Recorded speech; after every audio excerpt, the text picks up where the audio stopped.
Hello，大家好，歡迎繼續收睇我哋嘅0202。今集繼續有浩星師兄同大家做主持噶。好，我哋今集嘅嘉賓仍然都係繼續請翻鼎爺上嚟同我哋分享靈異事件啦吓。咁啊，鼎爺，我哋上回就講到咧，就話有啲演藝界啦，咁啊會有啲話借運咧，將啲運咧就係本來未咁快行運嘅時候就推前咗嘅。咁亦都咧就有啲我聽講啦吓，有啲人都會係用咩古術啊、降頭啊呢啲嘢嘅。咁不如今集又請你同我哋再分享多少少有關娛樂圈你聽翻嚟嘅。嗱，唔係聽翻嚟，我見過呢個人嘅。呢個男人肥佬嚟嘅，奇醜無比。佢個法力好高嘅。喺邊度㗎個人？馬來西亞出咗名叻㗎啦。佢只要有銀，乜嘢幫你做，後果你自負，唔關佢事。即係譬如你借運提早10年，但係你陽壽減咗3年，你制唔制？你制，你俾錢你自己做，唔關我事。我幫你即係依法做咗啫。收錢就得㗎啦，收錢得㗎啦。你3、7、21。後期佢都好慘㗎，鬥輸咗俾人，失蹤幾日就喺個山度搞掂咗自己㗎。但係點解呢個師傅咁出名咧？佢點樣學呢科嘅咧？佢鄉下仔嚟嘅，住嗰啲叫做嘅啷啊木屋。每日翻學經嗰條路咧，見到一個我哋唔識嘅咧，叫阿伯，一條布除晒衫，熱帶地方嘛。沙啷咁啦，唔係沙啷長啦，佢走一條尿布咁啊咋。原來嗰啲巫術師傅嚟嘅。就對住個桶水，佢跳落桶水度咧，但係而家冇晒水啊，又唔見晒人嘅。冇幾耐啲水一漲翻咧，嗰個師傅就即識走翻出嚟一練。可能呢個師傅係引佢入呢行啊。佢有一日咧就走去敲門。個師傅話咩事啊？細路咁扮傻。我見到你日日嚟裝你嘅。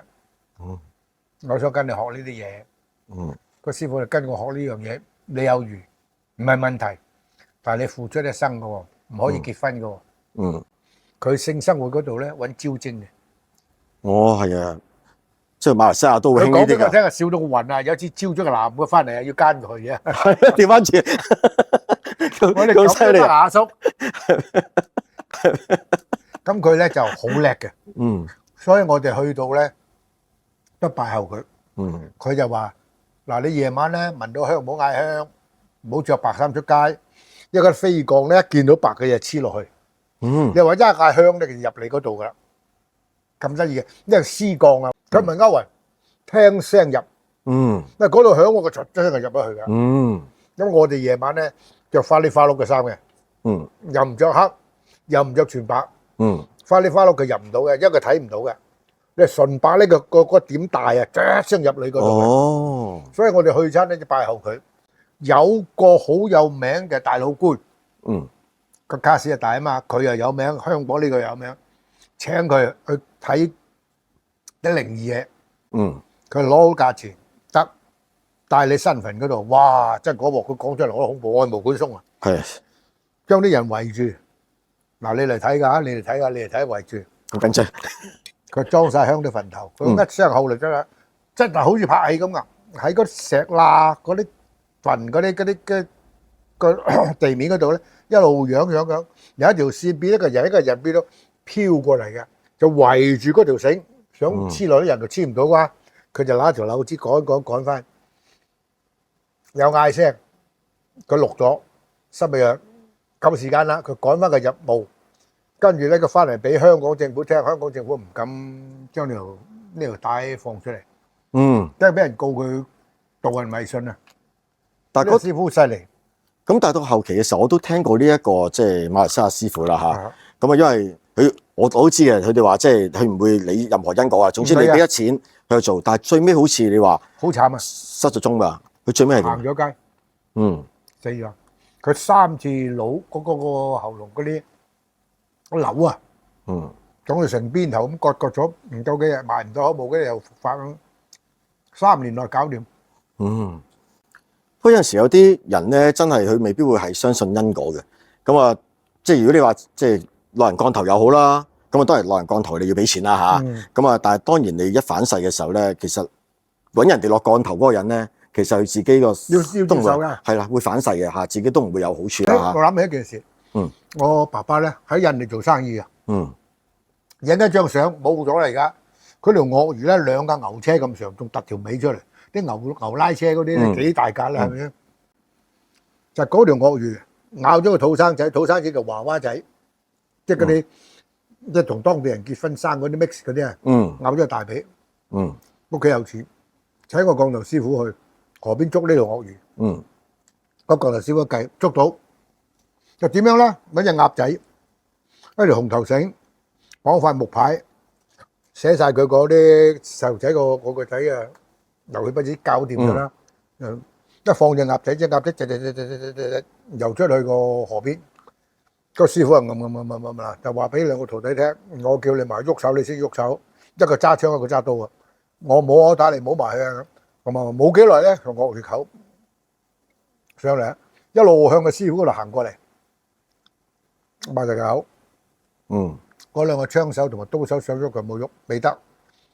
原來佢已經擔住嗰隻鴨仔啊，一路跟嗰塊木牌翻到嚟。當佢合埋個口，個師傅話做，佢就揾條繩紮住個嘴，紮住手，任捉冇反抗。咁拖嗰條鱷魚咧，佢嗰個男仔嗰隻鼻啊同個腳喺入邊。我要揾翻條全屍等佢。係啊，我老頭子講俾我聽嘅，係好恐怖。係啊，馬來西亞真係好犀利嘅嗰啲，尤其是東南亞好多。係。不過講開，我試過有一次我個朋友啦嚇，咁啊真人真事，好早期嘅時候咧，我嚟即係金店啦嚇。咁啊嗰陣時唔係阿師傅嘅徒弟嚟嘅。咁嗰時就即係虔誠啲啦，咁嚟金店，咁啱有一個朋友咧，咁就唔係識咗好耐嘅，咁啊嗰個女仔就即係話呢段時間諸事唔好啦嚇，咁啊跟住佢所講話有個叫阿哥嘅人啊，咁其實應該我諗係金主，但係嗰陣時我就唔係話即係太識即係有戒心啊，話要講啲咩嘢啦。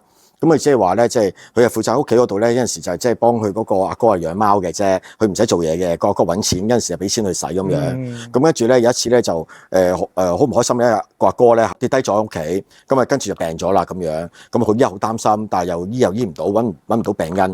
咁啊我聽到之後，咁我第一時間就帶佢嚟師傅度啦，係咪先？咁我帶到去師傅度咧，咁師傅我都係第一次，師傅係唔俾佢坐低嘅。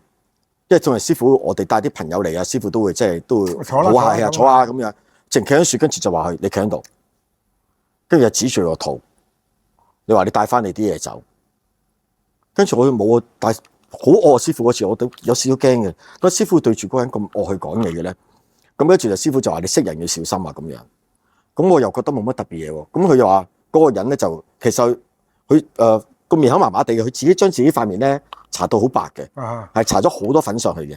咁啊，佢話唔得，我想嘔啊。咁啊，師傅話你同佢出翻去啦咁樣。咁我出翻店出邊咯。咁跟住就揸車，咁啊揸到去近秦龍灣嗰邊個碼頭嗰個碼頭仔。咁啊派咗樹喺架車度，佢揸車。咁啊好唔開心啊點。跟住咧就不停停唔到去，即自己不停咁行，不停咁行。咁跟住話喂唔好對路喎。咁我話你想點啊？佢話我想處理嘅，即係希望佢個哥冇事咁樣，即係個金主冇事啦。咁最尾我哋就約見咗揾師傅，咁師傅就約時間咁啊俾你坐低啦。咁最尾先知道原來嗰個人養咗鬼仔，就係嗰個金主，但係個鬼仔反噬，就依家就去你講唔通啦，佢就去搞緊佢個金主阿哥。咁師傅就話：如果你真係決定啊嘛，係咪想救你阿哥所講阿哥啦嚇？係嘅話咧，就叫佢送走去身邊嘅古曼童。咁啊師傅就俾咗個地址，因為我哋就有眾生，其實我哋會超度佢走嘅。咁但係我哋就唔會收佢哋嗰啲個公仔啊嚇個古曼。咁啊就話俾你知香港邊個地方，你打電話問啦。如果佢肯收你就收啦咁樣。咁冇幾耐咧，呢一個我哋所講嘅啲朋友啦嚇，佢就將呢一個古曼童咧，幾個古曼童咧就送咗去呢一笪地方。佢送完之後咧，仲打電話俾我，佢話佢唔知點解送佢走嘅時候咧，好喊好心好覺得好似冇咗自己嘅骨肉咁樣，佢就不停咁喊。但係最尾佢個清醒咗，但係過咗一排咁佢冇事咁，我覺得 OK 啦，係咪先？咁就冇乜特別話再聯絡。但係最尾聽翻嘅時候咧，佢就話咧，佢最尾都係忍唔住，都繼續請翻古曼童。佢點啊？古曼童其實佢唔係想個歌好，係想咩啊？繼續揾呢個金主。所以其實呢樣嘢咧都係有有我哋所講嘅反噬嘅。呢啲嘢唔好嘅嘢，其實我哋有眾生嘅話，唔應該留喺身邊。其實應該咩啊？我哋要送佢走超度。如果真係要揾力量嘅，神佛力量絕對比眾生係力量大。係啊，係咪啊？好咁啊，今集咧我哋時間差唔多嘛，鼎爺。咁啊講住咁多先好冇？好。咁啊，如果我哋有機會嘅話咧，我哋繼續咧再請阿鼎爺上嚟，同我哋分享靈異事件好嗎？